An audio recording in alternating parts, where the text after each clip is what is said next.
Welcome to Turnpike Sports. I'm Dave Weischadle, and as always, I'm joined by my producer and co-host, Doug Weischadle. Doug, the NFL draft has come and gone, and other than the number 3 overall pick, Trey Lance to the 49ers, any big surprises for you is pretty kind of boring for me.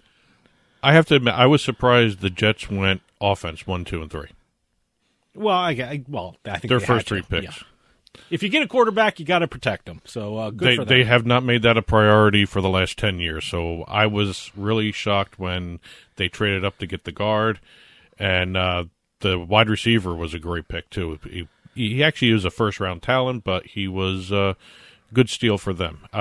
All the other teams, I think a lot of them did some good things. I think it pretty much went to plan for everyone. I mean, like I said, other than the number 3 overall pick, I didn't see any surprises. I wasn't shocked by anything. And by the way, I won absolutely no money betting on the NFL draft once again.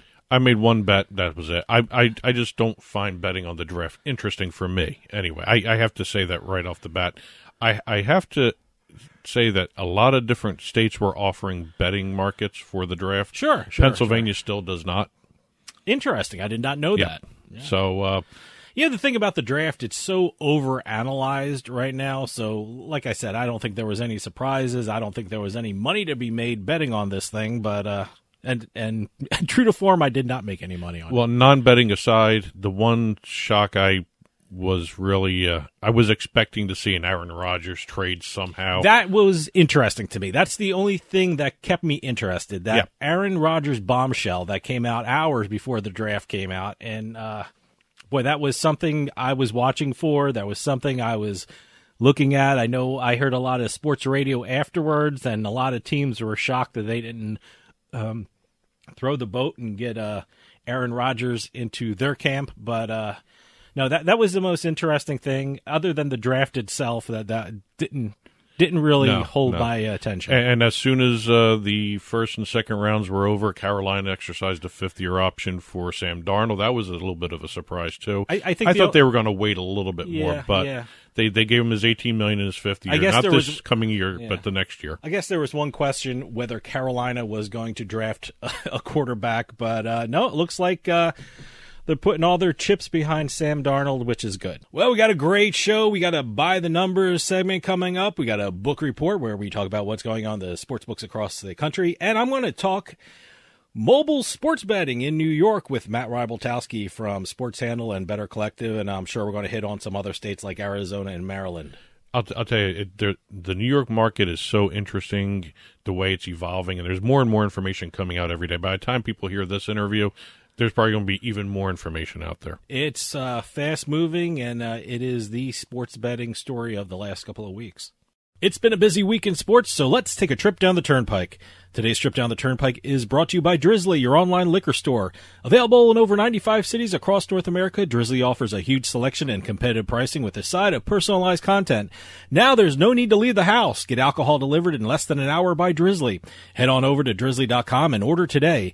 And now get $5 off your first order of $20 or more when using our promo code DRINK19 at checkout. Shop beer, wine, and liquor with drizzly.com. Exit 1.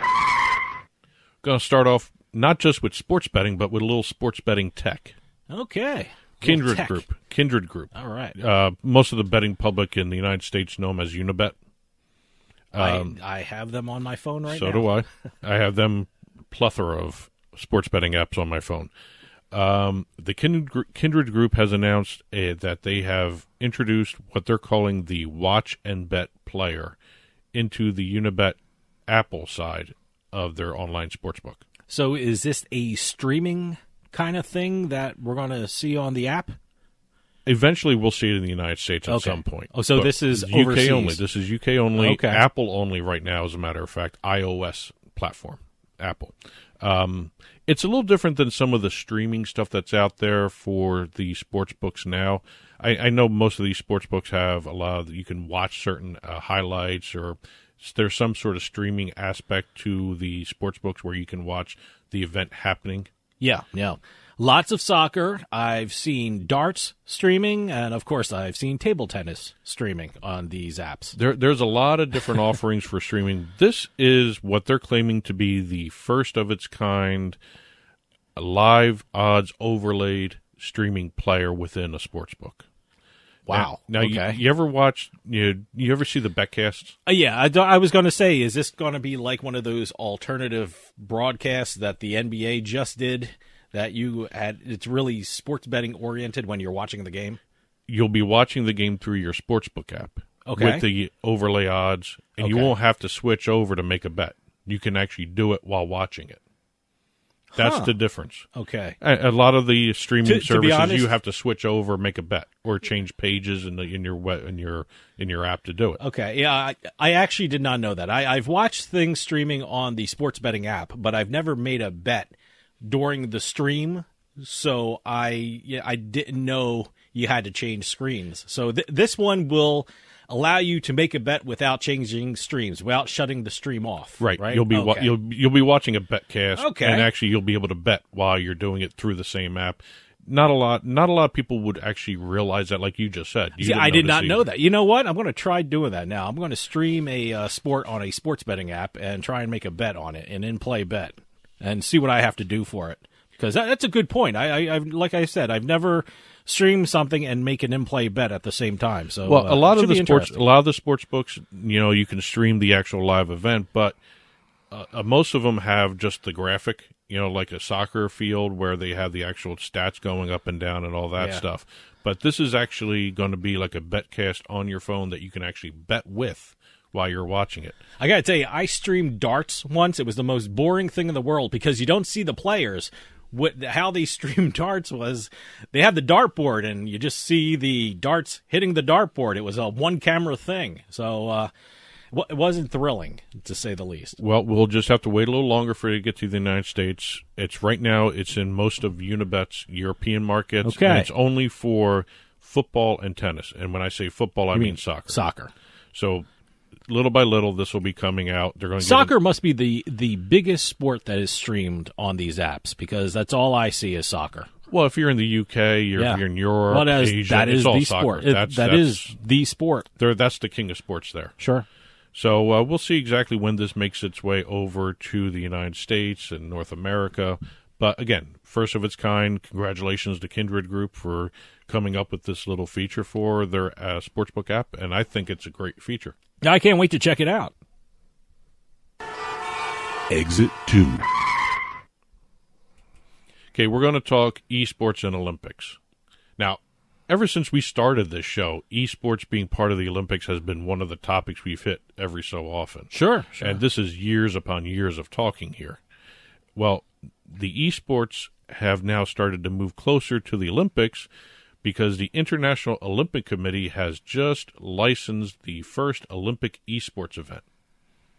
So I guess that's part of the Olympics. Well, that's a very good sign, I would think. Wouldn't it be? When a lot of the I can see the writing on the wall here. I think a lot of the esports industry are waiting for the Olympics to put it in the Olympics. Okay. But right now, this is a major step. This is the Olympic Virtual Series. Now, I guess it would be part of the Summer Olympics if it did eventually go into the Olympics, right? It could be part of any that's what I mean. Olympics. It's an indoor kind of thing. Exactly. So, but what they're doing, they're going to have 5 sports: baseball, cycling, rowing, sailing, and motorsports. And it's all going to be virtual starting around May 13th. Rowing? Really? Yes. Rowing and sailing. Okay. How do you control something rowing? How's an esport? There's probably a rower. I mean, is there an actual rower like you see in the gyms? I would assume the tech is there. If you can do a bike like this, you can do a rower. How about sailing, though? I mean, is there a simulation sailing kind of apparatus that you can do, or probably? I mean, all these different organizations have. Now I want to see rowing and sailing. Now I'm fascinated. And I think with what's going on in Japan with COVID again, where they may be approaching another lockdown. Really? Okay. They're kind of worried about whether or not the Tokyo Olympics are going to happen. When are they scheduled for? What, is it July? August kind of something thing? like that. Yeah. Okay. So they're worried about another lockdown. So they have announced the Olympic Virtual Series, 5 sports. They actually have some interesting partners for this. Konami Holdings is going to be doing the baseball game. All right. The Powerful Pro Baseball 2020 is the name of the game everyone's going to be playing. Sony Group, they're going to have their racing simulator Gran Turismo for the motorsports. All right. And Zwift, ZWIFT, which is a startup company. It's a Peloton competitor. Okay. They're going to be doing the cycling virtual programming. Okay, good. The competitions for rowing and sailing, those companies that are going to be doing those are going to be announced at some point in the next couple of weeks here. They kind of have to because it's May 13th.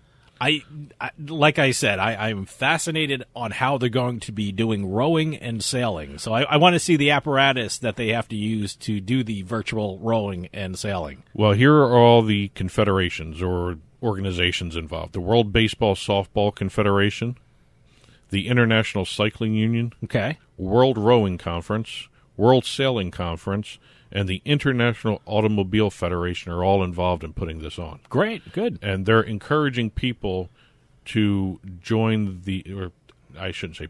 competitors, because you have to qualify for these as well. Okay. To participate at home or at their training centers, and you can actually follow along on the Olympic channel, which is a streaming channel.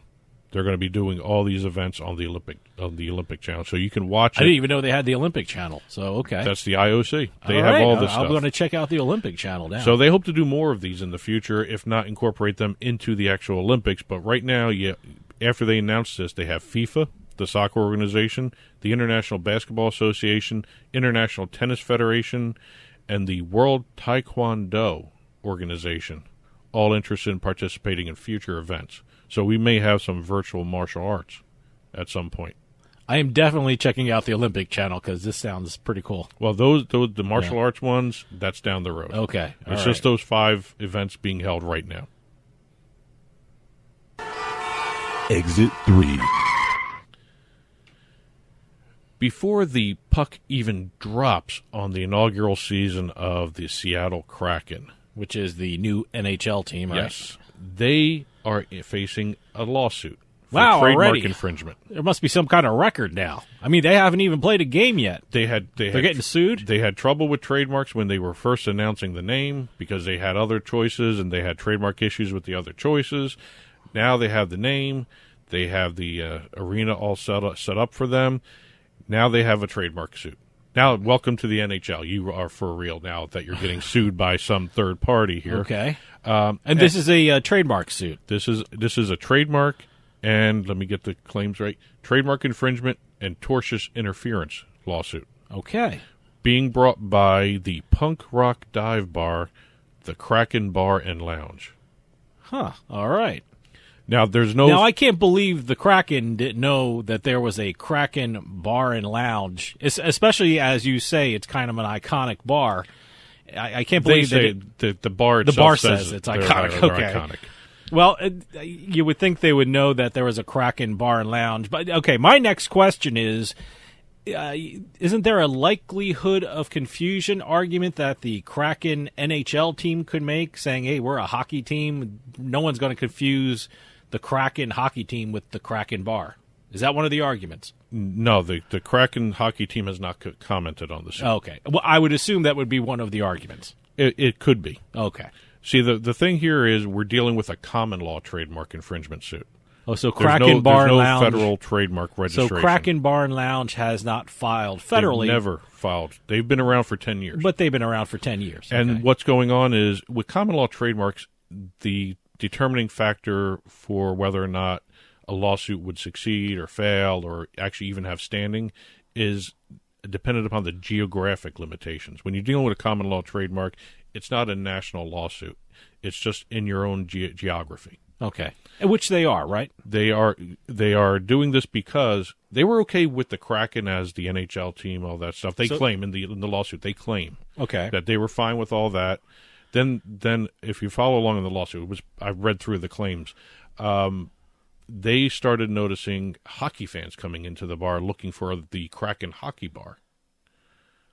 So in the last year. So the NHL Kraken, are they planning on a bar? Are they planning to open a restaurant? They just announced a brand new practice facility restaurant called I'll get the name right. Actually, they haven't announced the name. I apologize. They announced a restaurant bearing the brand Seattle Kraken on it in the same district in the city. Why don't they just call it the K-Bar? Kind of get it out of the lawsuit kind of thing, Well, So they haven't announced the name of the restaurant that they plan on having at their practice facility, but the word Kraken will be involved with regard to, in some way. They want to do it, yes. With regard to the NHL Kraken restaurant, bar, lounge, whatever they plan on. The punk rock bar has been in Seattle's University District, where the Kraken NHL team wants to put this restaurant. Okay. They've been operating in this district since 2011.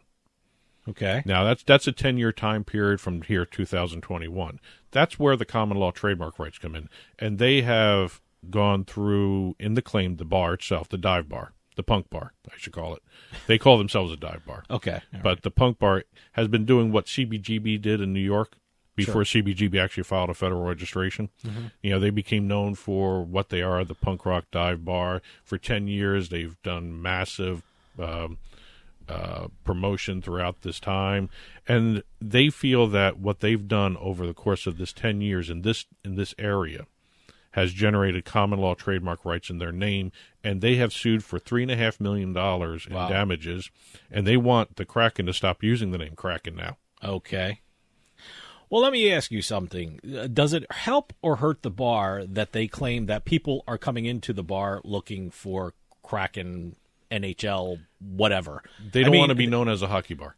Okay. They don't want to be known as a hockey bar. No. I'm just saying it's not like they're losing business, right? They're saying people are actually coming in. They're changing the clientele. Does that help or hurt them in the case, do you think? They're saying it changes the clientele, which hurts their brand. Oh, okay. All right. So that's how they're approaching it. And the $3.5 million number, they came to that number there when here, let's see. The $3.5 million amount equates to past investments and sweat equity the owners put into the bar since it launched in 2011. Okay. All right. So it'll be interesting. I mean, there are tons of common law trademark cases out there. It really depends on how strong the ties are in the geography the dive bar is compared to the team. The team just started, so there may be some weight to this argument about how they have done 10 years worth of promotion and knowledge of being there in that district. And again, the Seattle Kraken, the NHL team, they had to have known that bar existed. I would think. I mean, if it's that popular in especially right by the university. Well, let me ask you something. I'd be very curious to see what steps the Kraken Bar and Lounge does now. I mean, do they file for a federally registered trademark now that this thing is going on, or do they just, they have not indicated they are interested in doing that. They just want to continue on being the punk rock dive bar in the Seattle University District, and they don't want to be confused with the hockey team. Okay. Which is what they're angling for. They just want their name. They want their brand. And, again, they can't stop a national name. So. I mean, it should be interesting to see how this one turns out. This is going to be a fun one because common law trademarks, you can actually... It's not fun for the people involved, I'm sure, but it should be an interesting one to watch. It's the common law trademark system is actually... There's so much wiggle room in terms of how you can determine some of these things. It really depends upon the claims of how much effort they've done to create this brand for the bar before anything else. So it's up to the Kraken, the NHL Kraken, to respond in some way, shape, or form that negates all the other work they've done. And again, this may even just settle. Sure. Exit 4. Okay, real quick for Exit 4. I've never had one, but the Dodger dogs have changed. Really? And they were a staple at they are still Chevis around. Ravine. They are still around because the team, the LA Dodgers, owns the name Dodger Dogs. Okay. But what has happened here is the company that has produced the Dodger Dogs since 1958 has left. What do you mean left? They ended the contract. Okay, all right, interesting. They did. They felt they made the decision to move on from the LA Dodgers. Well, see, a lot. Well, we don't know why they stopped. Do we know why they stopped? No, nothing has been given. But again, they made a decision at the end of the 2019 season to move on. We don't know. Quite honestly, they just never renewed the contract with the team, but they decided to move on. Okay, all right. The Dodger dogs did they started ever sell in 1958. Dodgers dog in like because when locally, you go to the supermarket in Philadelphia, Philadelphia and South Jersey. I mean, you see Philly dogs and stuff like that. I mean, did they ever sell Dodger dogs? Do you know of in like do not know supermarkets? I don't know if they're Dodgers. I know in Boston they have Fenway Franks in the supermarkets. That's what I'm talking about. I mean, they and they're not made only by do the you same get them company. at the place, the stadium, but you get them at the supermarkets. Right. Up in Boston, the Fenway Franks, which are made by Kayam or Kame or however they say that name up there, they produce them for the stadium and they also sell them in the stores. In Dodgerland over there, the company was called Farmer John. Okay. They were selling the Dodger dogs since the team came into Los Angeles in 1958. They are still called Red Hots too. Okay, all right. I didn't know that. But the team owns the name Dodger Dogs, and what they have done is they've replaced Farmer John with another supplier. Has there been an outcry? Has people said That's something? what I'm wondering if people can tell the difference here. Yeah, I wonder if they did kind of a survey kind of thing. Who knows? But the team, the LA Dodgers have removed all references to the company in the stadium. Okay. So they have removed everything regarding Farmer John out of it. And one of the most surprising things of this story for me, I never knew there was a National Hot Dog and Sausage Council.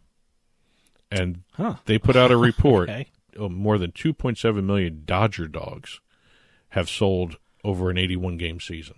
That's what they sell. That's almost as big of the Dodger experience than watching the Dodgers themselves is getting a Dodger dog watching the Dodgers. So, well, you would think something like a Fenway Frank would come in second, but the hot dogs being sold at the Cubs Stadium is second. Okay. 2.1 million dogs. And one last little figure, the 2.7 million Dodger dogs adds into about $18 million in revenue. Wow. Okay. So big business. Yeah. They've moved on from Farmer John. Farmer John has moved on from them, however they want to phrase it. But again, if anyone has noticed a difference in the Dodger dog taste this year, I'm curious to find out if they actually noticed. Well, the problem is, when you get a hot dog, you rarely just taste the hot dog. You put your mustard on it. Some people put ketchup. I don't get that. But you onions and sauerkraut and relish, and it's amazing you can actually taste the dog. And today's trip down the Turnpike was brought to you by Drizzly, your online liquor store. Available in over 95 cities across North America, Drizzly offers a huge selection and competitive pricing with a side of personalized content. Now there's no need to leave the house. Get alcohol delivered in less than an hour by Drizzly. Head on over to drizzly.com and order today. And now get $5 off your first order of $20 or more when using our promo code DRINK19 at checkout. Shop beer, wine, and liquor with drizzly.com. And as always, you can get in touch with Turnpike Sports by calling or texting us at 609-512-5910. That's 609-512-5910. At Turnpike Sports is the show's handle on Facebook and Twitter. At Turnpike Sports Radio is our handle on Instagram. And as always, our email address is info@turnpikesportsradio.com. And don't forget, you can listen to the show via Spotify, Amazon Music, iTunes, radio.com mobile app, as well as Stitcher and YouTube. You can also watch us on your smart TV, Roku, Amazon Fire, Apple TV. Head on over to turnpikesports.net. You'll be able to watch our video channel there. Well, we got a big show coming up. We got a By the Number segment, and then we also have a Turnpike Sports book report. But next, I'm talking mobile sports betting in New York with Matt Rybaltowski from SportsHandle and Better Collective. And I'm sure we're going to be talking a couple other states like Arizona and Maryland. So stick around. We'll be right back with more Turnpike Sports.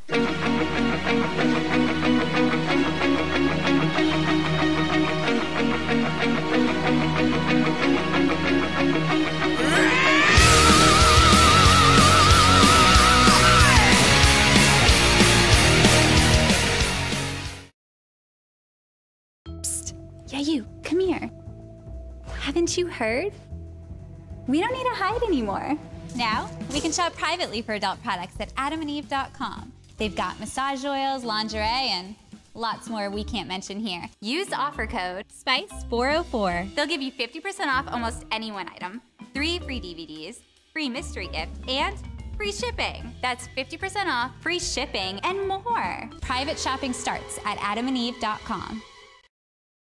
Today's trip down the Turnpike is brought to you by Drizzly, your online liquor store. Available in over 95 cities across North America, Drizzly offers a huge selection and competitive pricing with a side of personalized content. Now there's no need to leave the house. Get alcohol delivered in less than an hour by Drizzly. Head on over to drizzly.com and order today. And now get $5 off your first order of $20 or more when using promo code DRINK19 at checkout. Shop beer, wine, and liquor with drizzly.com. I owed the IRS $10,000. The IRS garnished my wages. They put a lien on my house. I'm self-employed and didn't report all my income. They claim I owe a lot more than I do. The IRS is the most powerful collection agency in the world. They do not give up until you pay. I couldn't sleep. We were being audited. I called Tax Solutions Now, and a great big weight was lifted off my shoulders. I called Tax Solutions Now, and they got the IRS off my back. Tax Solutions Now had my wage garnishment lifted in 48 hours. Tax Solutions Now can get you help. Our agents know the rules, can stop the pain, and get you the best deal. Tax Solutions Now saved my business. I qualified for the Fresh Start program. I paid less than I owed. We connect you with a team of former IRS agents and tax professionals who get the IRS off your back. Time is running out. Call Tax Solutions now. Call 800-297-9788. 800-297-9788.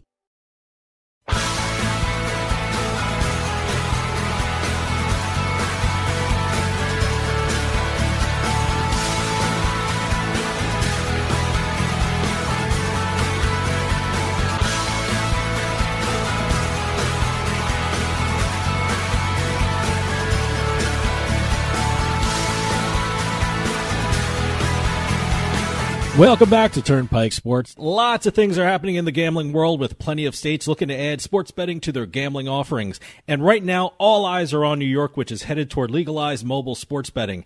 We're going to find out all about New York and other states with returning guest Matt Rybaltowski from SportsHandle.com, USBets.com, and Better Collective. And Matt is on the phone with us right now. Matt, thanks for coming on. Thanks for having me, Dave.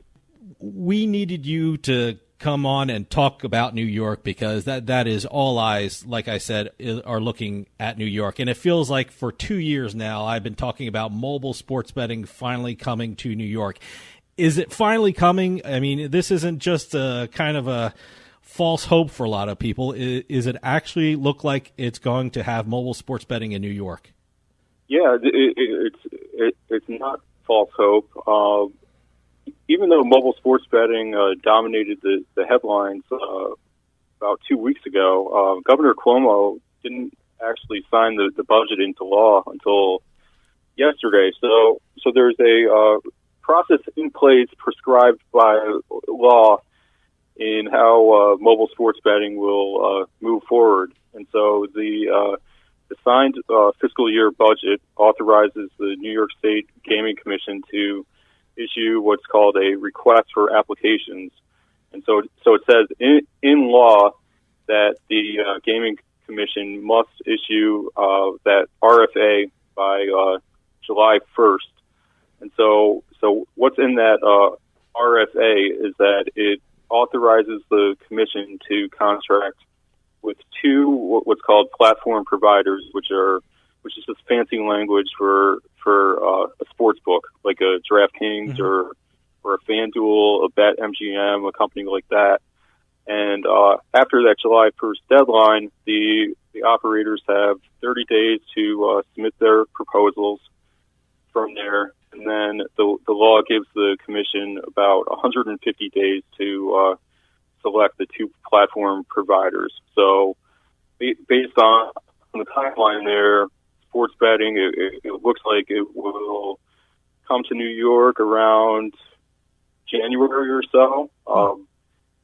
Senator Joseph Adato, who's one of the key players in bringing sports betting to New York, said he's hopeful that it'll be in place next year by the Super Bowl. So it doesn't mean that it will actually happen, but those are the key developments that have occurred so far. You mentioned the process. Right now, they're accepting bids with the operators. But when it comes with regard to the legislation, where are they at right now? Are they adopting rules and regulations as we speak, or where are they at in that process in New York? No, well, they're not adopting rules and regulations yet, and that's a complex process, and that could take up to 6 months, and it's baked within that period that I mentioned before, the 150-day period to select those two platform providers. But it's an interesting point that you raise, because the top legislature, Assemblyman Gary Pretlow, he took the commission to task for dragging their feet when it came to legalizing in-person retail sports betting a couple of years ago, and so he's been pressuring the commission to expedite or fast track. He doesn't want the same thing to happen this time, where the commission takes his time. From the way things have developed, it looks like those rules could be crafted in that period after the applications are submitted this summer. You know, you raised a great point. I want to make clear to people around the country that New York already has sports betting, but the problem is that it's not really in the New York City area. When we talk about sports betting in New York State, I mean, where can people place bets in the state? Is it basically upstate New York? Yeah, there are four upstate casinos where it's allowed now, and due to the pandemic, the wagering activity is very low. There's one in the Catskills. There's River Schenectady in the Albany area. There's Tioga Downs and Delta, as well. And so because people have been forced to stay home over this year, mobile sports betting has really taken off, and it's been one of the most popular forms of entertainment out of anything. It's comparable to being on TikTok and other forms of entertainment, and it's really taken off among sports fans. So while mobile sports betting has increased in popularity, betting inside a casino environment has really declined. So that's one trend that the industry is laser focused on moving forward. You know, you mentioned the physical casinos, and I mean, when we talk about mobile sports betting in New York, how is that going to be organized? I mean, here in New Jersey, mobile sports books have to have a partnership and a license with a physical property. Is that going to be the situation in New York, or is that have to be determined at a later date? What can we expect with regard to how the relationship is between the mobile and the retail sports books? The language in the bill it's pretty messy, but again, it's important to focus on that limited operator model that Governor Cuomo has championed, and so under this deal, the state is going to contract with two platform providers, and from the looks of things, those companies that I mentioned before, the top global sports books like DraftKings and FanDuel, they've emerged as the leaders in the clubhouse, if you will, and so what will happen is the model is based on this scheme or model in New Hampshire, where DraftKings pays the New Hampshire lottery or the state 51% of its gross gaming revenues, and so there have been strong indications that the governor's office is looking for a range similar to that, between 51 to 50% of GGR. So that's the initial framework there. that contract between the state and the platform provider or the operator. You know, you predicted my next question. I was wondering, you know, I heard that, you know, they were following the New Hampshire model of sports betting. And why is that? Is it just the numbers work out better for them? Is there another particular state that they're looking for another aspect of the law? Or is it basically, let's do what New Hampshire is doing? Yeah, it's a really great question. I think the main reason why New York is following the New Hampshire model is just because the amount of revenue that heads back to the state. And so in this revenue sharing agreement, in effect, it cuts out the middleman.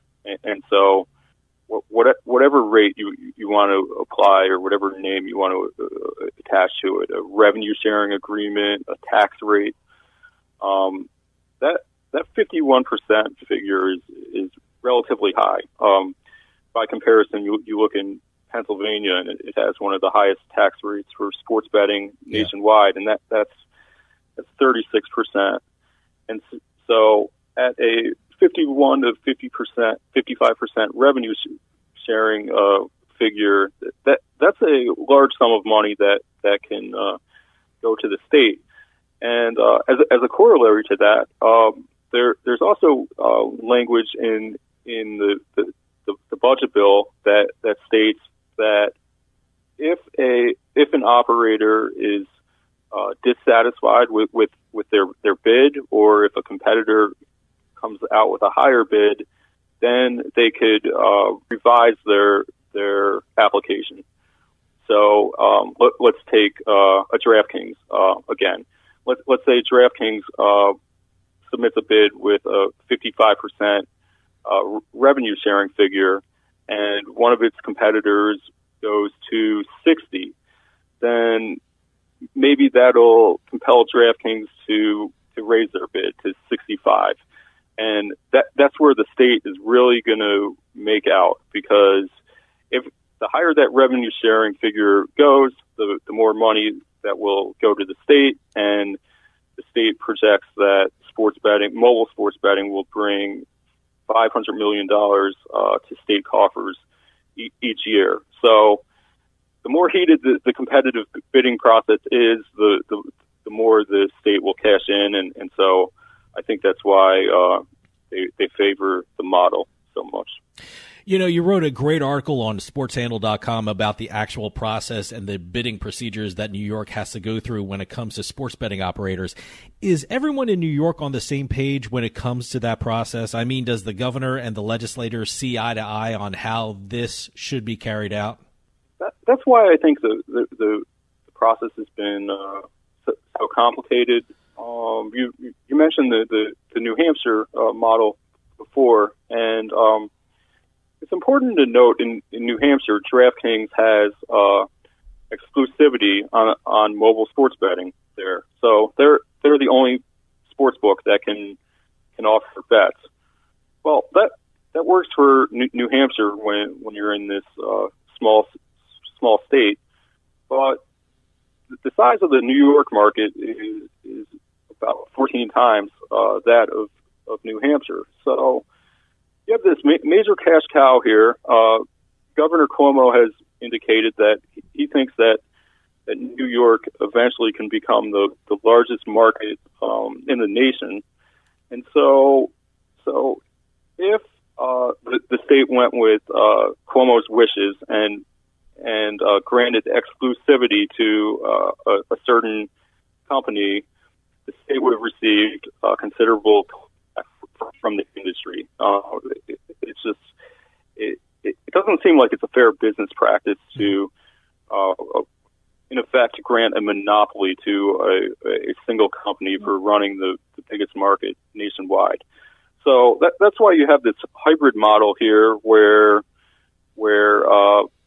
the law requires that there will be two providers, not one like New Hampshire, and then 4 additional skins that or other companies that have to enter the market. And so that dynamic introduces a whole new set of complications.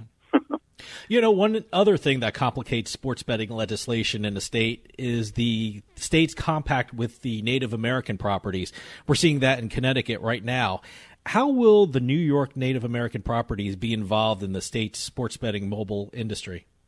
Moving forward, and when we get into the selection process in the fall, and when everything heats up, this will be one of the most issues, because there was 2013 settlement that the Oneida Nation reached with New York State, and within that settlement, it granted the Oneidas, the Oneida Nation, they own and operate Turning Stone Casino, which is a major casino outside of Syracuse. So that settlement gave the tribe exclusivity over all new casino games in a 10-county region in central New York. And so during the legislative process, sources told us that the Oneidas agreed to waive their exclusivity for mobile sports wagering if it was written into the law that they would receive a skin or they would receive entry into the New York marketplace.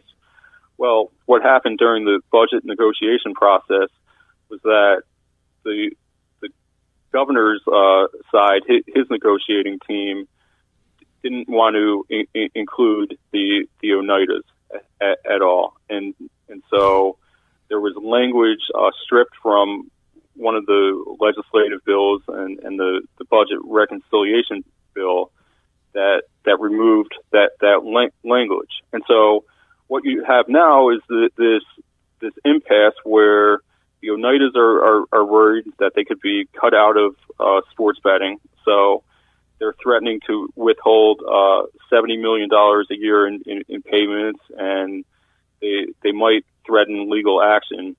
But at the same time, in this RFA process, the platform providers, that they will receive extra bonus points in the scoring system that's used to award the contracts if they partner with the casinos. So no one really knows how it will be resolved. My personal opinion is that it makes sense for the state to include the Oneidas just because they'll be able to sidestep a really thorny legal matter. They don't want this to be dragged into the courts for years at all. And then if that happens, then Central New York will be open to mobile sports betting because the Oneidas are threatening to close off that whole Syracuse area if a DraftKings or Indual breaches the settlement by taking bets in there. So again, it's one of the issues that the industry will be monitoring, and it's just to be determined. It really hasn't been settled yet at all. Who do you think the operators will be for mobile sports betting in New York? I know you reported that Governor Cuomo mentioned DraftKings and FanDuel specifically. Mm-hmm. What are the types of platforms that New York wants to see in the state? There's a whole litany of potential applicants. DraftKings and FanDuel will be included there. At MGM, could potentially apply. They spent $850 million to acquire Empire City in downstate New York, so they're a possibility. Bet365 and Rush Street already have retail agreements in New York State. Their customer databases pale in comparison to DraftKings and FanDuel, so that puts them behind the eight ball a little bit. Then outside of sports books, you you could look at other types of companies, the B2B tech suppliers like IGT and Canby, and even the racetracks, Naira Bets. They could apply as a platform provider. Personally, I think the state has moved away towards the racetracks. They haven't been looked favorably upon during the process. So Naira Bets is definitely a long shot there, but it's possible.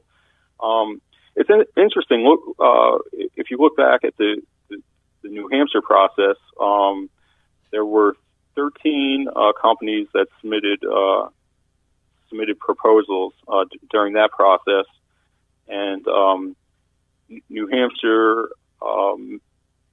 mentioned 3 that stood out.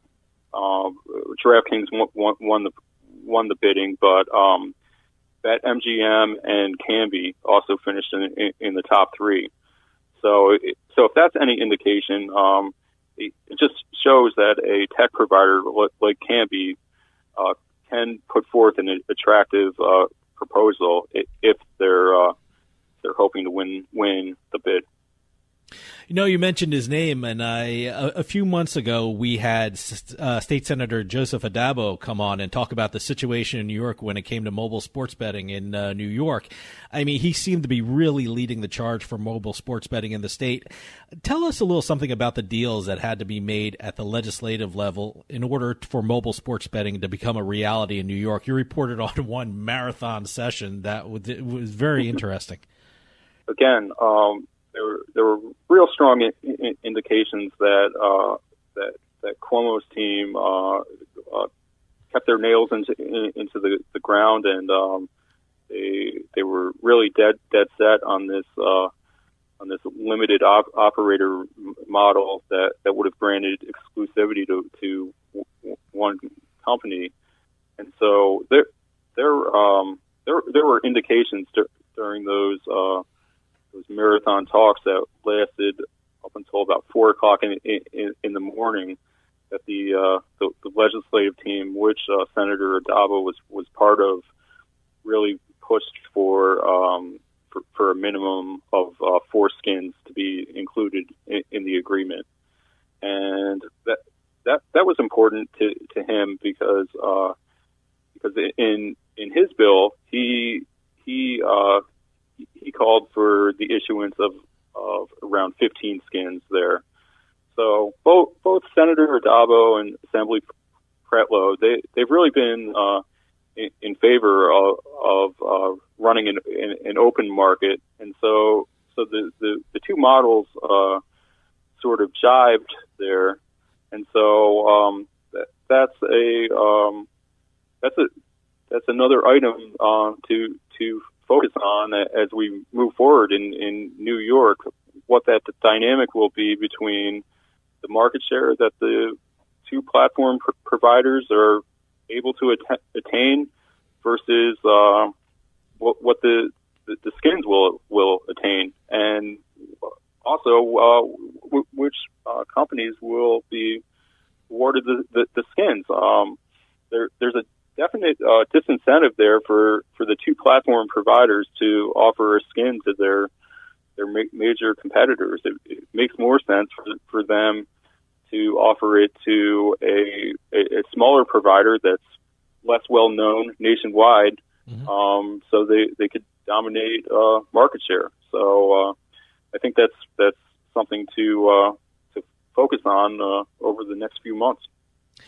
You know, when Senator Adabo came on this show, he knew I was from New Jersey, and he joked that they were tired of giving their money to my state in New Jersey. But, thinking about it, it really wasn't a joke, because New Yorkers were spending a lot of money in New Jersey when it came to sports betting.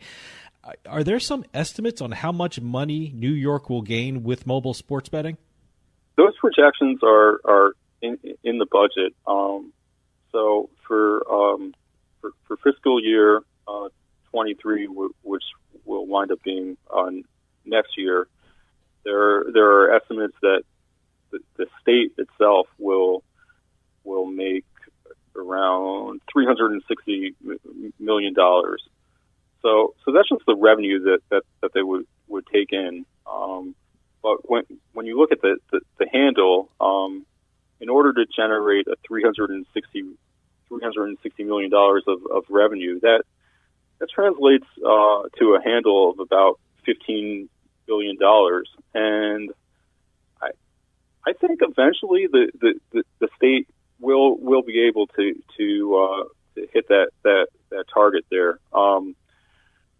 Like you said with New Jersey, it was a record year for mobile sports betting there, in large part due to the pandemic.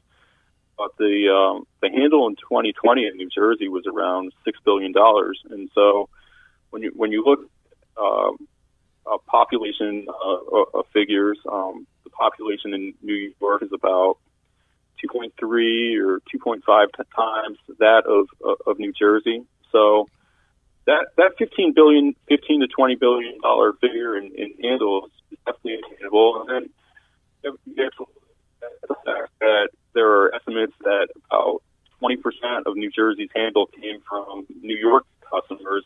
So that factors as well. Yeah, I mean, anyone who knows New Jersey or lives in the tri-state area knows if you go to the sports books in the Meadowlands or in Monmouth Racetrack, I mean, they're mostly people from New York. I'm very curious. I mean, have you talked to anyone from those sports books in New Jersey? Are they worried that New York is getting mobile sports betting? And do you think that's going to affect business down in the Meadowlands or even Monmouth Racetrack? One positive, though, for New Jersey, and it relates to this high revenue sharing figure or tax rate that I mentioned before.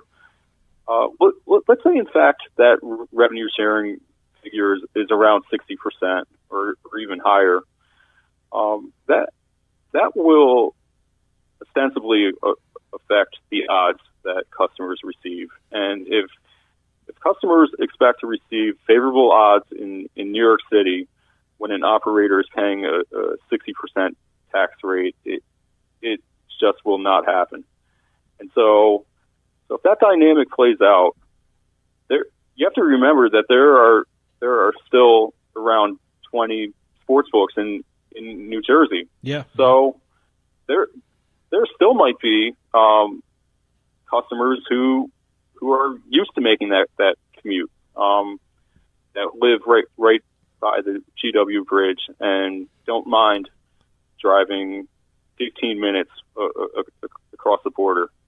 And so if they're placing a large bet, the Knicks are hot now. I saw yesterday that someone put $500 on the Knicks to win the NBA title at 250 to 1.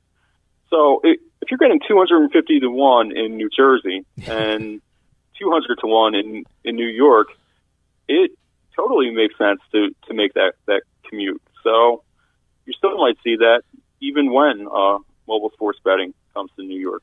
Well, look, I'm glad you brought that up because I'm from New Jersey. I know a lot of people that work in New York City but live in New Jersey. I was curious, how will that influence the New York mobile sports betting industry? Will they change the odds to make it more? Is there better competition, which means great for consumers? I mean, how is that going to affect the lines, the odds for people in both states? And I was also thinking, will there be shared wallets? I mean, if I have a FanDuel account in New Jersey, could I use my funds for FanDuel in New York? Has there been any thought or discussion about that? Great point. Absolutely. The sportsbooks, they've confirmed that the shared wallet capabilities they're already in place, and so that's a major consideration for the state when they go through this process in determining how to award the two contracts.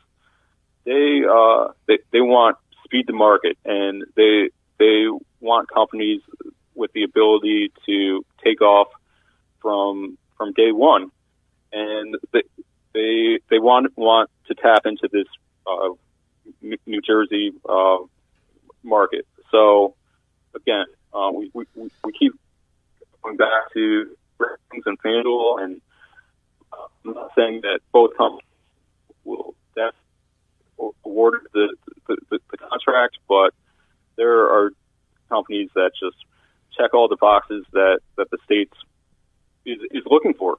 Type of bettor who's down in New York City and has spent the last 2 years going into New Jersey, and they want to recapture that revenue, and they want that revenue to go to the state. So you'll wind up seeing that in a dynamic of how the odds work, and it hasn't been determined yet on how it will look exactly, but it's definitely something to monitor.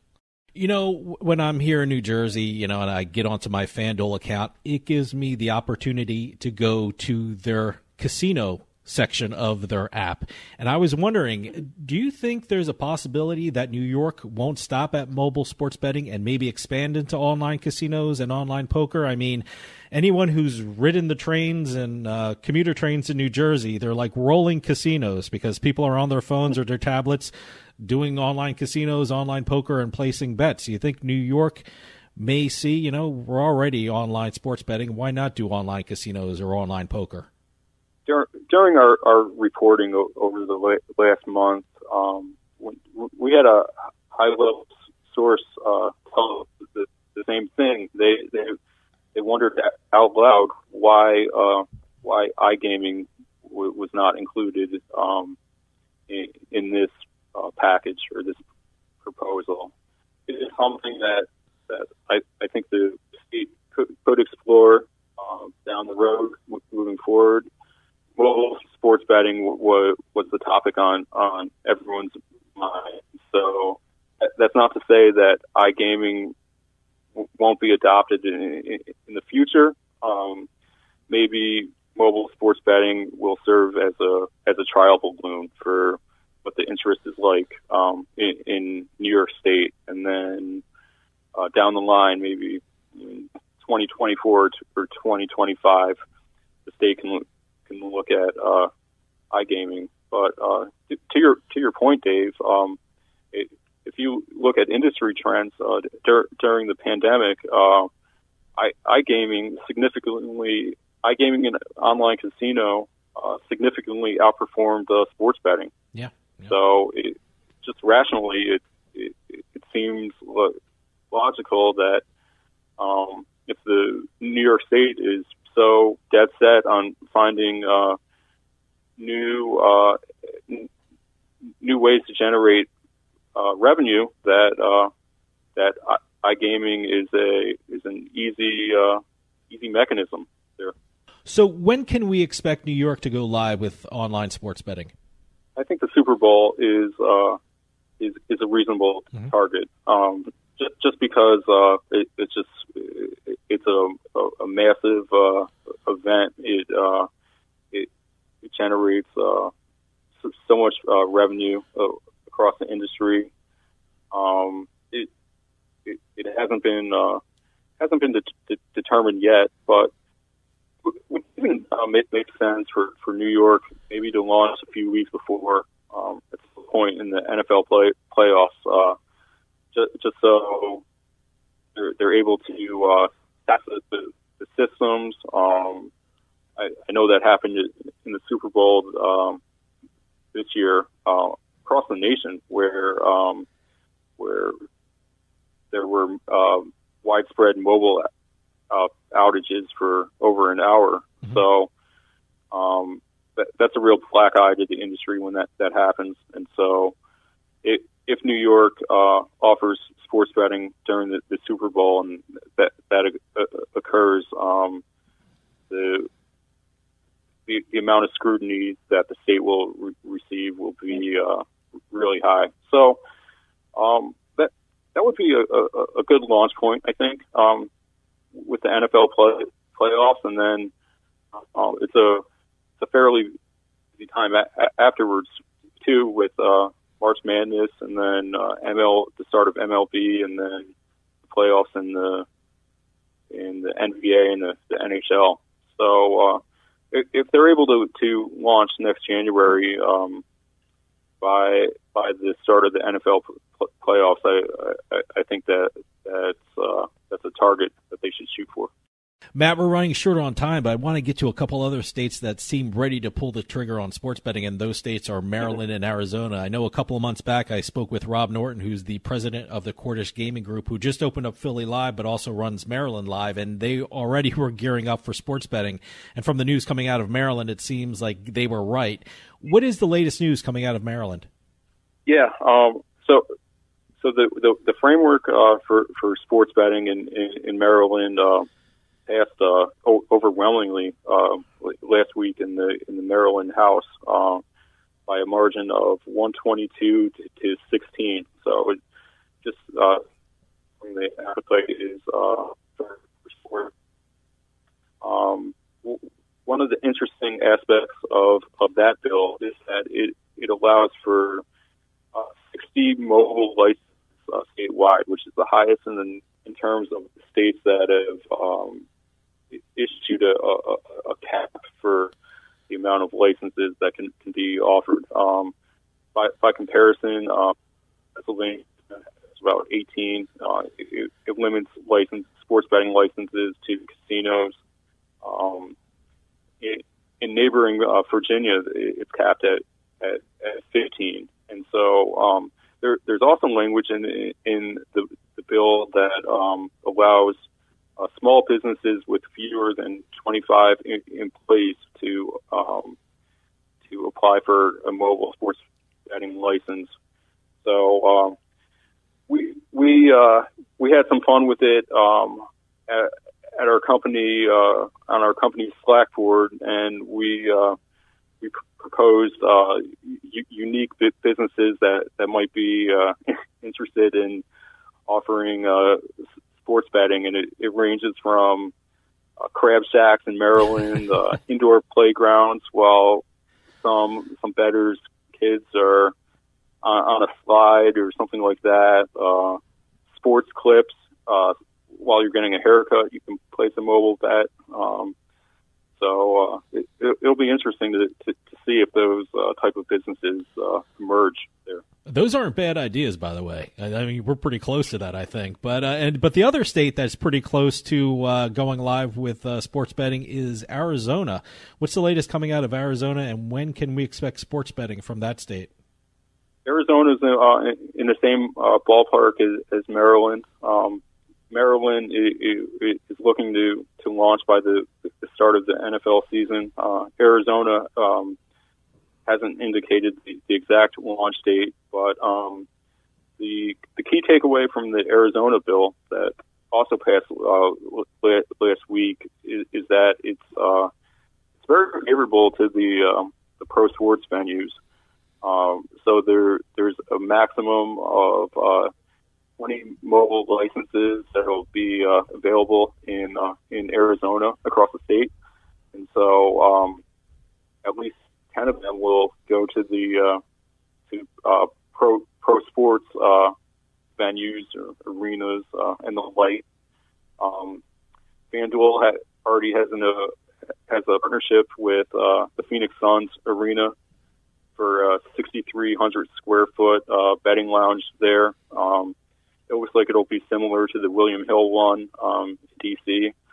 And then beyond the four major sports leagues, there's also a partnership to bring sports betting to the PGA Tour event in Scottsdale, and then the Phoenix NASCAR Raceway might enter the fray as well. So I think of all the states that have recently legalized, the Arizona bill is one of the most favorable to pro sports teams. So that really stands out there. Matt, we're running out of time, but can you give out your websites where people can read your articles and your social media address so people can keep up with your articles? Yeah, definitely. It's called SportsHandle.com. That's one of our main sites, and then another site in our umbrella is USBets.com, and then You can also follow me on Twitter at Matt Rybaltowski, at Matt Rybaltowski. That's MattRybaltowski. Kind of a tongue twister there. Matt Rybaltowski from SportsHandle.com, USBets.com, and Better Collective. Thanks so much for coming on and keeping us updated about what's going on in the gambling world. It seems like there's a new story breaking every week, so please come back on and keep us updated. No problem. Great to catch up, Dave. Stick around. We'll be right back with more Turnpike Sports.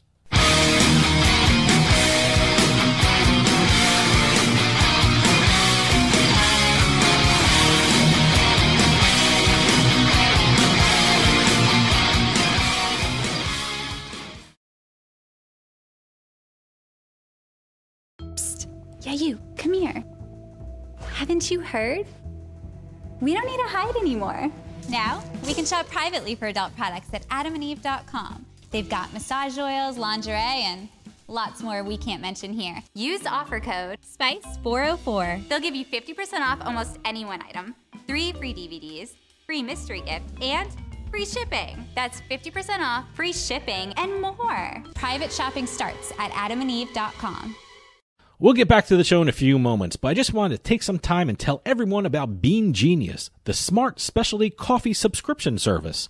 Bean Genius sells freshly roasted coffee from some of the best independent coffee roasters in the country. They feature over 2,000 specialty coffee blends, all at your fingertips at beangenius.com. Here's how it works. Head on over to beangenius.com and take their palate profiler test to find out what coffee best fits your taste. Then select from a variety of subscription plans. Every subscription comes with free shipping, and delivery can even be scheduled for once or twice each month. And based upon your review of each coffee blend you try, Bean Genius actually learns your individual taste preferences and then suggests future coffee blends for you. And now you can get 10% off your Bean Genius subscription when you use our promo code PIKE at checkout. Bean Genius offers a variety of subscription plans to suit any coffee lover's needs. Subscribe with Bean Genius today and start enjoying some of the best tasting coffee around. And save 10% off your coffee plan with promo code PIKE.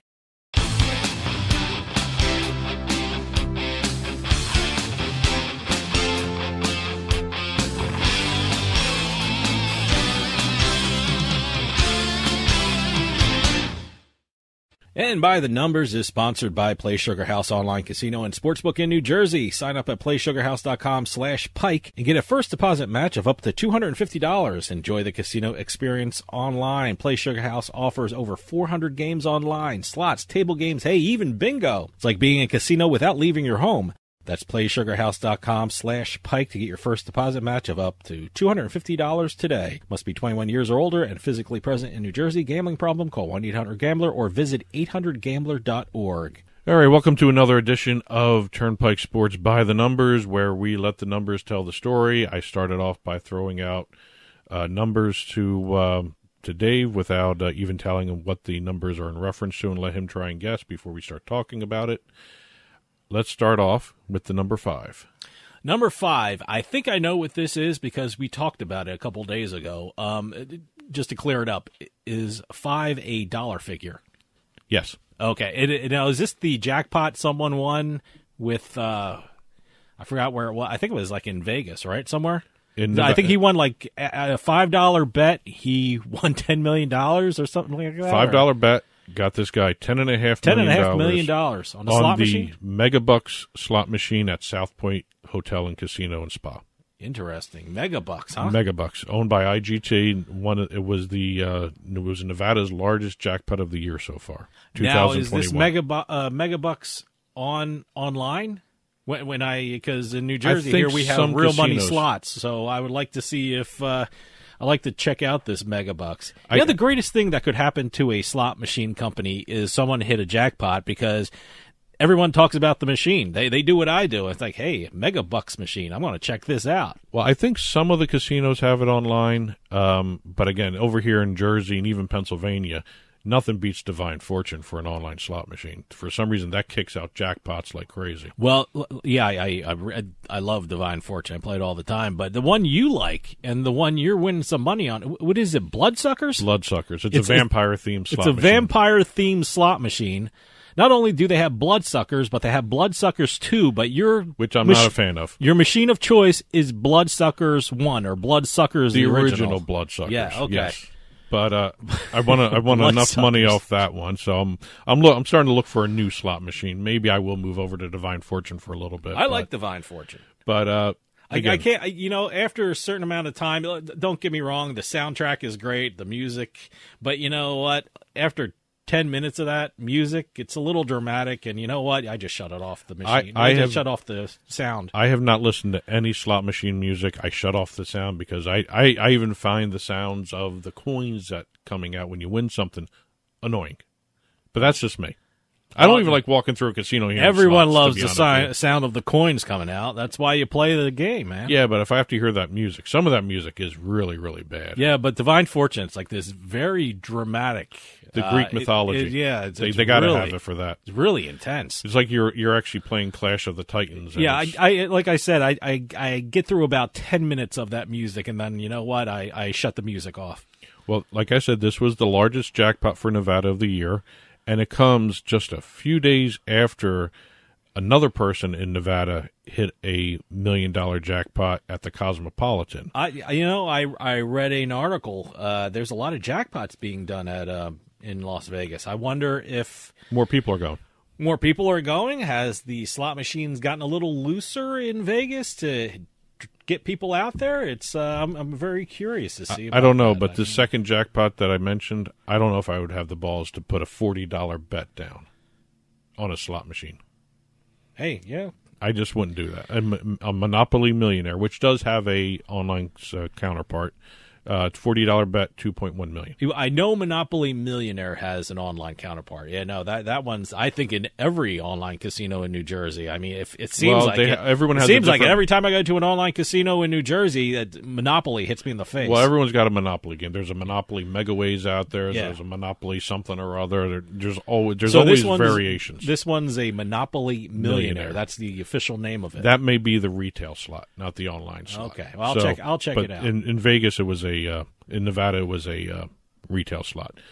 1.2 million is our next number. I don't know what that is. Staying with dollars. Okay, I'm not even going to pretend I know what that is. It was the prize that the Susquehanna Sonics, the professional eSports team from Harrisburg, won playing in the PlayerUnknown's Battlegrounds World Championship. Wow, $1.2 million? The largest in history. Now, I'm assuming that's split up between the entire team. Yes. I guess they have a coaching staff. They have a staff. They have a team. They have facilities. They have all that stuff. But this was over in these prizes are insane with these esports teams, man. That's what an industry. This was after a 8-week competition. Okay. And they had to fly over into Tokyo, do the quarantine for 2 weeks before they did all this. And they did 8 weeks worth of esports playing PUBG. That's how that PlayerUnknown Battleground is called PUBG. Okay. I thought they were playing in a pub. No, I wish they would. That would actually make it interesting. Yeah, but so PUBG is Players Unknown Battlegrounds. PlayerUnknown's Battlegrounds. Okay. It's a battle royale game. All right, you just go in there and you. And they won. And they won $1.2 million. Yes, wow. After 8 weeks of all this. Next up, $2 million. Is this another dollar figure? This is another dollar figure. This is the amount of illegal streams claimed by Triller, the online boxing stream company. Oh, okay. They claimed there were 2 million illegal streams for their last big fight between Jake Paul and Ben Askren, the YouTube influencer, Jake Paul. Mm-hmm. So they claim the pay-per-view was illegally streamed by another 2 million different streams, which cost them millions of dollars. Who's claiming what now? Triller is claiming that there were 2 million illegal streams. Okay. Individual illegal streams. Triller is the official one. They were the one putting the fight on. Okay. All right. So Triller was the streaming network that put the fight on. Okay. Yeah, it's a little hard to follow when you do these types of piracy lawsuits here. You know, I see that anytime there's a UFC thing or, you know, on like social media, you have, hey, you can watch the thing here. I'm afraid to even click anything like that because I don't know if it's a virus or whatever. I kind of stick to the people who has the fight contractually, so you know it's a safe download. Well, they have claimed they have lost over $100 million. Whoa. Okay. Because of these illegal streams. Wow. Okay. Most of them they claim were used through like a YouTube extra stream, that sort of thing. There was some kind of piggybacking going on with this stuff. But again, piracy lawsuits are kind of interesting in that you have to name certain people to actually file the lawsuit. They did name a lot of groups here, and I'm not going to name them here. You can go look this up. But they filed this in the District Court of Central California. All right. $100 million lawsuit against these 2 million different individual streams. They have to disclose their pay-per-view numbers, yet they refuse to do that so far. Okay. I mean, they will at some point. Oh, yeah. Probably in the lawsuit, they will. You know, you would have to, this is a very difficult lawsuit, I would think, for Triller because, I mean, the people who they're suing are all around the world, right? They're all around the world. I mean, some of these that were tough. named in the lawsuit are actually well known too. That's got to be extremely tough. Yeah, it'll be interesting to see who exactly does what, when, and how, all these things. But it didn't help when Jake Paul announced that the event delivered 1.3 million pay-per-view buys in the U.S. for about 65 million. Mm-hmm. So he threw that one out there, and no one knows where he got that number yet. So it'll be interesting to see what happens there. Next number. 1. I think I know what this is. Is it the Ohtani? It is Ohtani. All right, Ohtani. Ohtani made baseball history on April 26 when he took the mound. He became the first pitcher since Babe Ruth to start a game while also leading the league in home runs. Wow, that's impressive. And he had 2 hits and scored 3 runs in the game. Wow. Which was another first. First time since 1971, according to Major League Baseball, that an American League pitcher had 2 hits and 3 runs in a game. Yeah, let me tell you something. The Angels are such a fun team to watch. I mean, they're going to go deep in the playoffs. I don't know if they have enough to, get past some of the big teams in the league. I probably the Dodgers has the World Series all sewn up with everyone's thinking. But, no, Angels are a fun team to watch. I mean, Ohtani had Trout, and I think it's pretty good pitching, and it's a team to keep an eye on. As long as Ohtani stays healthy, I think. Well, that's the big thing. I mean, he hasn't had a healthy season yet. Well, let's see what happens. Last number, real quick, $600 million. Back to the dollars. You know, I'm shocked I got 2 of them. So $600 million. Okay. That's the amount Proximo Spirits paid to Conor McGregor to acquire the majority share in his whiskey, Proper Number 12. Wow. $600 million. So what are they going to do? Is he He's still there. He's still going to be the brand ambassador. He's going to be the face of Proper Number 12. Yes, he's still going to be pushing it. It's still his brand. I like his commercials. He's very good at them. Yes, and he is now $600 million richer, and he will be being paid by someone else now to do all this stuff. All right. Good so for him. Congratulations, Proximo. Congratulations, Conor McGregor. $600 million richer off Proper Number 12. And that's it for the By the Numbers segment of this week. Coming up, we'll have the book report where we talk about what's going on in the sports books across the country. So stick around. More Turnpike Sports after this.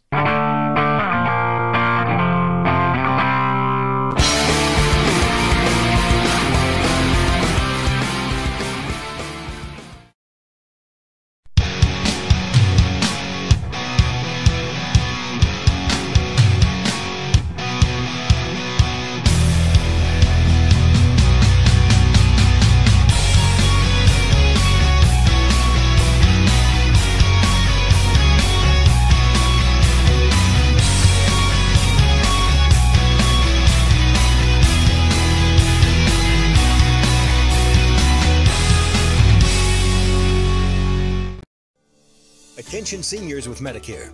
This is an important announcement. Did you know you may qualify for a monthly Social Security rebate? Did you know you may qualify for a $0 monthly premium? That's right. You may qualify to get $135 added back to your Social Security check each month. Just call the Medicare benefits line to get your options. It's a free call. You may also qualify for $0 premiums, dental coverage, vision coverage, hearing coverage, and prescription drug coverage. With this type of plan, you don't need Medicare supplement insurance. Call now because you deserve to get the most from your Medicare benefits, including a rebate to your Social Security check each month. Agents are standing by with free information regarding Medicare benefits. It's a free call with no obligation, but it could mean big savings for you. Call the Medicare Benefits line now to see if you're eligible for a Social Security rebate. Call 800-574-6770. 800-574-6770. Now that we're home more than ever, we need to feel safe. Call it a sign of the times or the world we now live in. What do you want to keep safe? The people in your life? What do you want to protect? Your possessions, the things that belong to you, the things that you've worked hard for. Wouldn't it be nice to have tested, trusted 24/7 protection? Peace of mind, real protection that's always there for you and your whole family? Well, now you can with one of our state-of-the-art home security systems. Everyone thinks their home is safe until the unexpected happens. Help protect your home and loved ones today with the affordable next generation in home security. To help keep your family and property safe, call 1-800-520-4068 now. Representatives are standing by to assist you.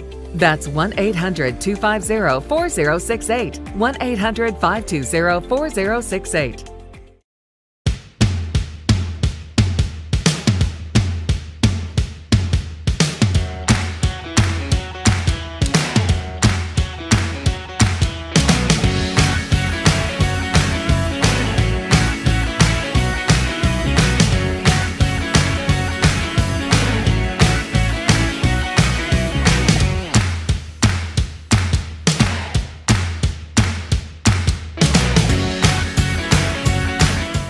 Sometimes life is wonderful, and sometimes it's not. Cherish the good, but always be prepared for life's challenges. If your employer doesn't supply health care coverage and you don't qualify for Medicare or Medicaid, you need to give us a call right now. Private health care is private health insurance for ages 65 and under with medical, dental, vision, and even prescription coverage. To get the coverage you need, call the number on the screen now.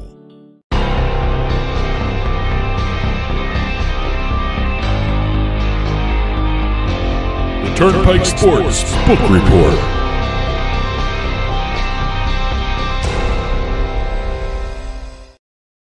The Turnpike Sports Book Report is brought to you by BorgataSports.com. Your favorite casinos now, your favorite sports book available anywhere in New Jersey, BorgataSports.com. Sign up at BorgataSports.com using our promo code PIKE, that's P-I-K-E, and you get a risk-free bet up to $300 and 20 bonus dollars at BorgataCasino.com. Must be 21 years or older and in New Jersey to place a bet. Terms and conditions apply. Gambling problem? Call 1-800-GAMBLER. And welcome to another edition of the Book Report, where we go through all the different sports betting state numbers in terms of revenue, handle, hold. We also go through launches and deals, as well as some state legislation that's going on. And we're going to start with some of the numbers. We have a bunch of states releasing their March figures. We'll start with Nevada. Nevada reported a March handle of $640.8 million, 15% more than February. So they had well, it makes sense because they had March Madness. I'm actually really impressed with their mobile number. Mobile betting accounted for 60% of the handle. Wow. Okay. For a state that still requires in-person registration, yeah, that's pretty good. You're starting to see more mobile. Maybe more people are getting registered at the casinos, but again, I'm starting to see the mobile numbers starting to climb up a little bit. Each time we see these numbers, it's actually kind of nice to see the mobile industry doing well. Well, Nevada wants people going through their doors, so I think they're going to continue having people finish registration for their mobile accounts on premises. Yeah.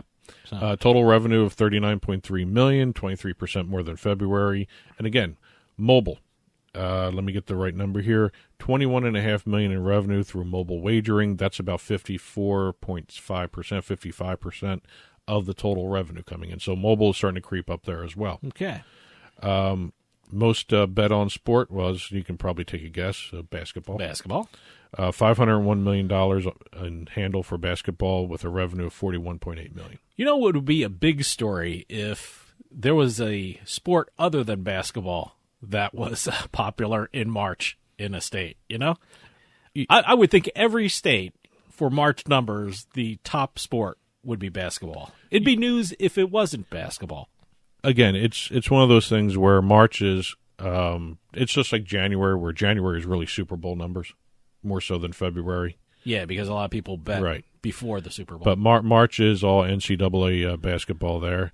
One interesting note that with Nevada's report of their March handle, their lead over New Jersey for national sports betting handle since PASPA was struck down is shrunk down to 56 million. So we may see New Jersey become all-time leader in April. All right, we're creeping up. Good. Going over to Colorado, we have a total handle of $301 million. Just under 301, 300.99 million. Okay. 12% increase over February. Taxes, $1 million in taxes, which is nice to see. They've been expecting a huge windfall with the taxes for their, what was it, the Project Double D, the water program. Yeah, that's why the states have sports betting, for the tax money, for the tax revenue. And, as opposed to Nevada, we have mobile betting handle was 98% of those wagers. Oh, wow. Yep. And conversely, 2% was retail. Okay. Basketball, again, top sport. Yep. 106.9 million. When we're talking about Colorado, I got to ask about the sport that I'm always interested in, and is table tennis, which seems to be a big market for Colorado. How did table tennis do? Table tennis did not crack the top 5. Oh, wow. I mean, a couple months there was in the top 5. I think it's number 4. Well, soccer was the top 5, rounded out the top 5 with, let me get the number right, $8.9 million in handle. Okay. Table tennis was 6th with $8.8 million. Still pretty good. I can't believe it came table that tennis, close to beating soccer. $8 million? $8.8 million, almost $9 million for table tennis. They've had a consistent number of months in a row here where they handle for table tennis. Table tennis. It's big astounding. in Colorado and, is it Oregon? Oregon. Yeah. Colorado and Oregon. They love their table tennis. I'm still curious to see if there's actually a season for table tennis. I don't know yet. It's been pretty consistent in Colorado, so I guess it's all year round. Virginia. Before we get to Virginia. Okay. The Colorado state of Colorado has become the 6th U.S. state to reach the $2 billion mark in sports betting handle. Oh, congratulations! They did that about 3 months after. They hit $1 billion in December, so they have done 3 months and they've gone to $2 billion. Wow, they hit. That's a huge jump. They did $1 billion in 3 months, huh? Yeah. Wow, that's a huge jump. Virginia brought out numbers: $304 million handle. Hold of 8.74%. Total tax was $1.183 million, and total revenue was $13.8. D.C. and Rhode Island also brought out their numbers. It was kind of interesting with Rhode Island, more so than D.C. here. The overall handle for the state was $38.6 million. Retail handle was $12.8 million for Twin River and $4.6 million for Tiverton. Or Tiverton, depending on who you talk to.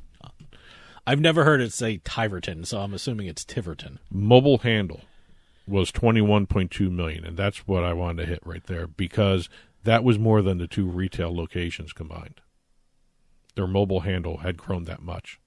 What was this, March? This was March. I'm trying to think of the weather in New England in March. You got a lot of basketball betting. A lot of basketball, but, a lot of basketball in the wintertime in New England is a great thing to bet from your own couch. Yeah. You can watch the snow come down and make some money right from your couch. Well, you also got to realize Rhode Island was one of the ones that dropped the in-person registration by law. They don't have to do in-person registration Even now. Better. But the $21.2 million handle for mobile was up almost 585%. Wow. Year on year. Wow. Okay. That's a huge jump. And that shows you what getting rid of that registration requirement does. A lot more people doing it. A lot more people going onto the to the sites to register, doing it from wherever. And also, they could be coming from other states to do it, too. Yeah, sure. You cross over the border, you do it, get out, come back in, bet, whatever. On the national level, the Nevada Sports Betting Report pushed the post-PASPA U.S. sports betting handle beyond the $50 billion mark. Wow. I can't even wrap my head around that number. $50 billion. Since PASPA has been repealed, yep, the U.S. has a handle of $50 billion. Total handle. That's amazing. And also, this doesn't even include data from Montana, New York, or various other tribal betting operations, because a lot of them don't report handle. A lot of them just do revenue. New York doesn't report handle? Nope, Really? They only report revenue. I think that's going to change once this mobile sports betting stuff happens. And last but not least, for one quick number here, Michigan. $35.8 million was handle on online horse racing bets in 2020. They released that number.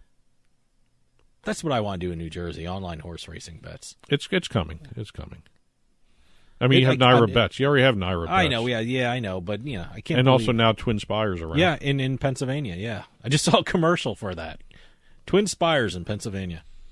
Well, moving over to a launch side of everything, we got a couple different types of launches here. We've got Bally Sports, which has launched the Bally Sports app.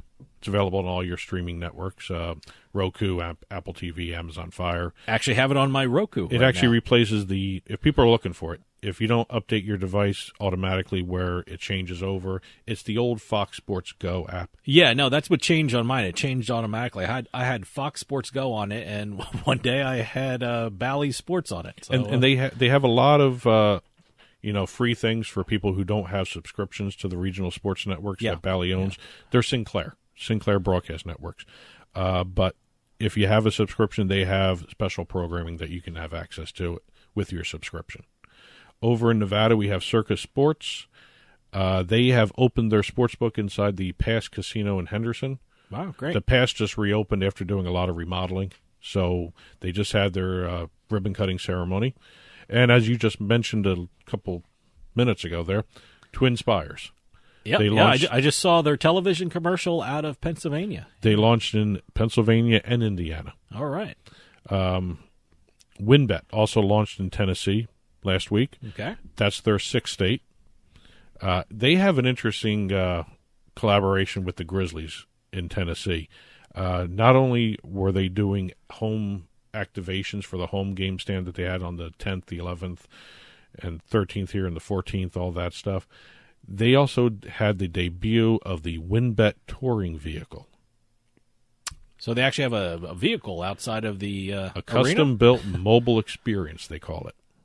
Oh, okay. Is this like a Winnebago you walk into, or what are we talking about here? I would assume it's like something like what John Madden had, the bus. Okay. I haven't seen pictures of it yet. They haven't shared pictures of it, but it travels around the country hosting events and special appearances wherever WinBet's legal. Okay. So that launched. They have market access opportunities also: Illinois, Iowa, Massachusetts, Nevada, Ohio, and Pennsylvania, all subject to approval and launches. So they're going to be launching pretty soon in a lot of different places. They're already in 6 states. You're going to see maybe another 5 or 6 more. Okay. Going over on the legislation side, we had New York send out a memo trying to clarify a few points. They had to. It was like a 75-page document answering questions about what certain things are going to happen with the sports betting rule, mobile legalization, I should say. One of the more interesting ones, and there's just so much to get into with this. If you know how they do the $25 million application fee? Sure.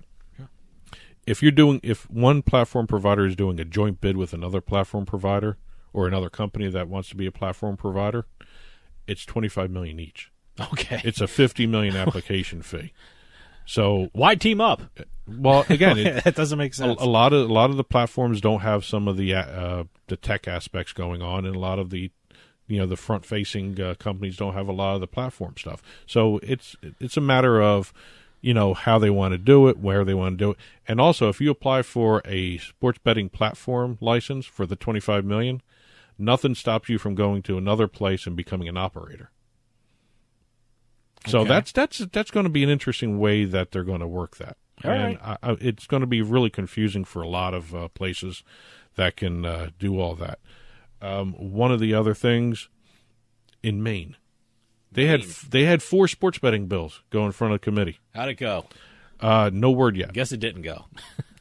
But they had 4 different sports betting bills. One of them was tying the bill to in-person facilities and backed by the harness racing industry up in the state. Another bill had all the state revenue from sports betting going to education. Another bill was backed by the NFL.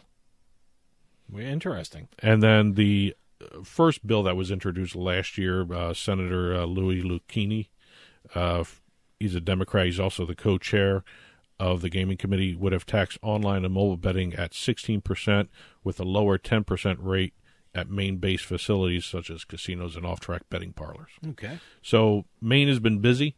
Yep. I don't know where they're going to go with that. And last but not least, let's hit a couple deals before we go. FanDuel announced their partnership with Captain Morgan to launch the Captain Morgan Soccer Pick'em contest. That's a free contest for people to play on Saturdays and other days during the regular season for soccer. Okay.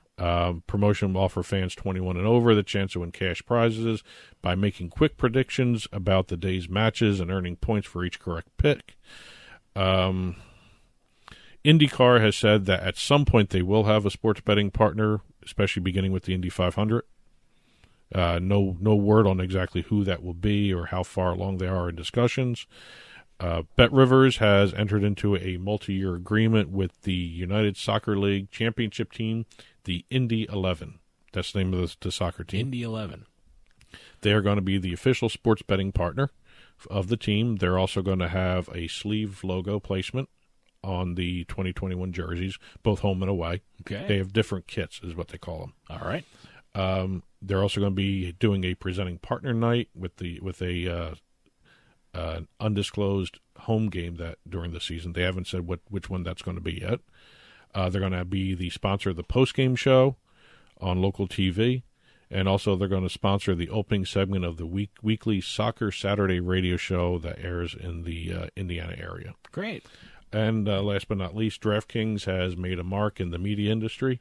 They bought the rights to the Dan Le Batard show. Congratulations to both Dan Le Batard and DraftKings. They are going to be monetizing it. They're going to be distributing the show. Great. That's it for this week in the book report. Again, whatever we didn't cover, and there was a whole lot we didn't cover. It's always a busy week with the sports betting industry. It's Never slows down. Never slows down. Just head on over to turnpikesportsradio.com, click on the blog button, and you'll see the stories we did talk about and the stories we did not talk about in print form. Just click on the blog there, and the book report will be there. You can read at your leisure. And that'll do it for us this week. We'll see you next time on the Turnpike.